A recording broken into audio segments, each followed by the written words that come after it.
用硬豆腐即係煎釀豆腐。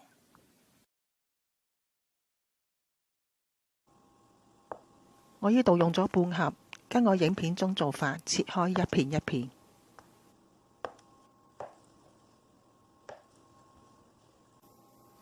用一塊乾淨嘅廚房布索水30分鐘，煎嘅時候就冇咁容易出水，容易煎得金黃。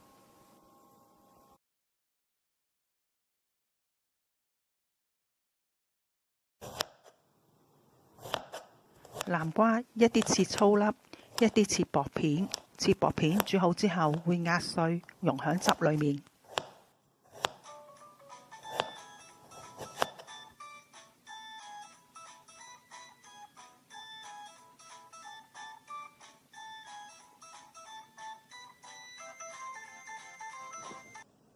豆豉一半剁碎，一半原粒。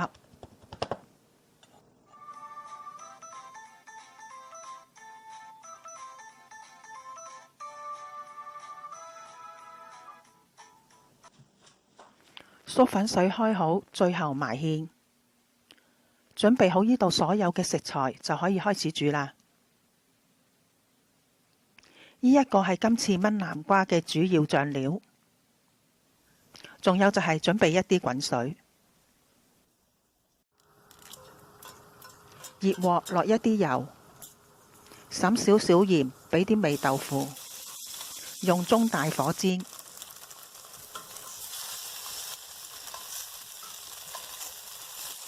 俾啲耐性，慢慢煎，煎到兩邊金黃。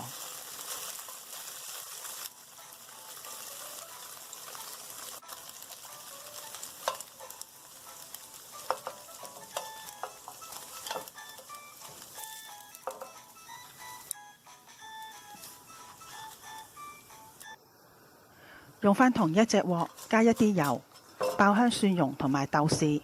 唔食蒜蓉嘅可以唔落。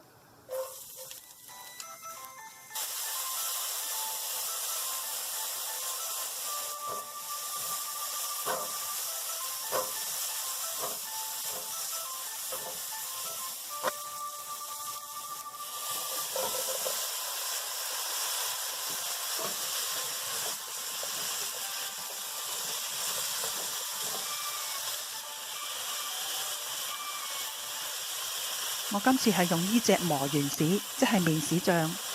我落咗1湯匙半，唔好落太多，到最後唔夠鹹先再加。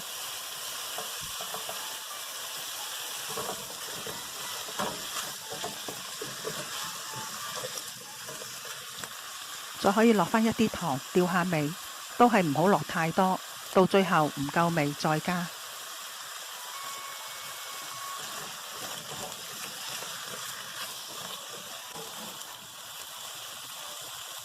加返一啲滾水，你鍾意汁多嘅就加多啲，但係要足夠煮腍啲南瓜。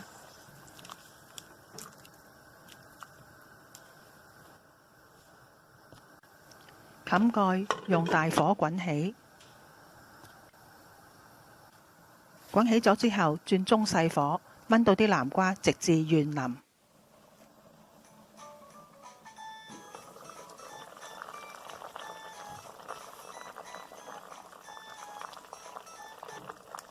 如果你鍾意啲汁裏面有南瓜，就要選擇一啲粉啲嘅南瓜。咁切薄片，煮熟咗之後就容易壓碎。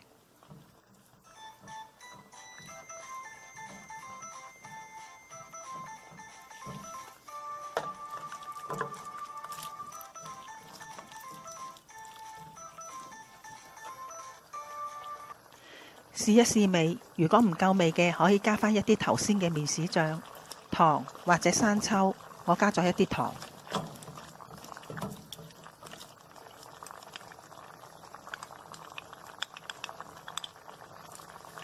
粟粉水攪勻咗之後就可以埋芡啦，薄薄地，唔需要埋得太結。